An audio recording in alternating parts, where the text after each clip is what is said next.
బాజీ గారితో మొదలు పెడతాను. బాజీ గారు, గత 5 ఏళ్ళు పాలన ఎలా ఉంది అనేది అందరం మనం చూసాము.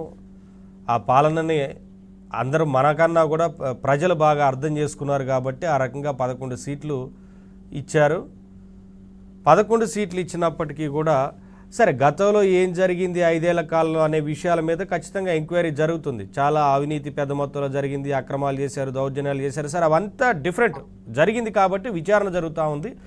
ఆ క్రమంలో విచారణ జరుగుతుంటే అరెస్టులు జరుగుతున్న విషయాన్ని కూడా కక్ష సాధింపుగా వైసీపీ ప్రచారం చేస్తూ ఇంకా కూడా ఇప్పటికీ వారి పార్టీ కార్యకర్తల్ని రెచ్చగొట్టేలాగా ఇలా మాట్లాడుతున్నారు.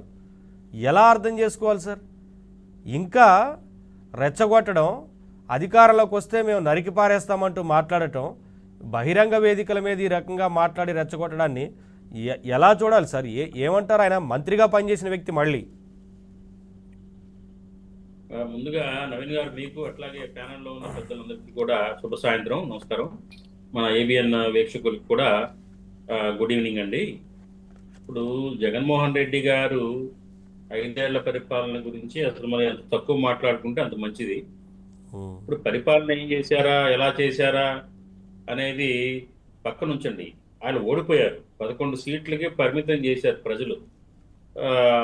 వాళ్ళు అసెంబ్లీకి కూడా వెళ్లకుండా పాపం కొత్తగా ఎన్నికైన ఎమ్మెల్యేలు ఆశతోటి అసెంబ్లీ గేట్లు పట్టుకోవాలని, అసెంబ్లీలో కూర్చోవాలని ఆశపడే వాళ్ళని కూడా వాళ్ళ యొక్క ఆశలు నిరాశ చేసి వాళ్ళని కూడా రానియకుండా ఆయన జగన్మోహన్ రెడ్డి గారు ఆ 10 మందిని కూడా నిరాశకు గురి చేశారు.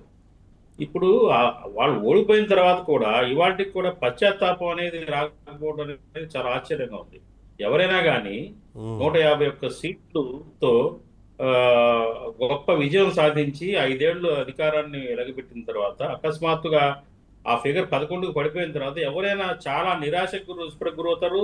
ఎవరైనా ఏం జరిగిందా, మనం ఏం తప్పులు చేశామా, ఎందుకు ప్రజలు మనం తిరస్కరించారు, ఎక్కడ పొరపాట్లు జరిగాయని ఆత్మావలోకం చేసుకుంటారు ఎవరైనా కానీ. సాధారణంగా ఒక నష్టం జరిగిన తర్వాత ఎవరైనా కానీ నష్టం ఎందుకు జరిగింది అనేది ఎనాలిసిస్ చేసుకొని తప్పులు ఏమైనా ఉంటే సరిదిద్దుకొని మళ్ళీ ముందుకెళ్తారు. అది మామూలు నైజం, ఎక్కడైనా కానీ ఎవరైనా కానీ స్ట్రాటజీ అది. కానీ ఇక్కడ వీళ్ళ పద్ధతి చూస్తుంటే చాలా ఆశ్చర్యంగా ఉందండి. ఇప్పుడు ఒక వినూత్నం, అంతకుముందు జగన్మోహన్ రెడ్డి గారు మరి రాజకీయాల్లో కాంగ్రెస్ పార్టీ ఎంపీగా ఉండి ఓదార్పు యాత్ర చేయొద్దు అని కాంగ్రెస్ అధిష్టానం చెప్పినా వినకుండా ఓదార్పు యాత్ర చేసి పార్టీ రాజీనామా చేసినప్పుడు ఏమనుకున్నామంటే, ఏదోలే ఉత్సాహపడుతున్నాడు యువకుడు, చాలా స్పీడ్గా ఉన్నాడు అనుకున్నాం. కానీ ఆ తర్వాత ఆయన మరి 63 సీట్లు గెలిచాడు, తర్వాత ఓడిపోయాడు. మళ్ళీ 151 సీట్లతోటి అధికారంలోకి వచ్చిన తర్వాత మరి అంత ఇది చేసిన తర్వాత సడన్ గా 11 పడిపోయి అసలు ఎందుకు ఇలా జరిగింది, ప్రజలు ఎందుకు తిరస్కరించారు, నా తప్పులేంటి, నా మెంటాలిటీ ఏంటి అని ఆలోచించుకోవాలి. అప్పటి నుంచి కూడా ఆయన రాజకీయాల్లో రాకముందు నుంచి కూడా వినూత్న ఒరవడికి శ్రీకారం చుట్టాడండి. మనం ఒకసారి పరిశీలిస్తే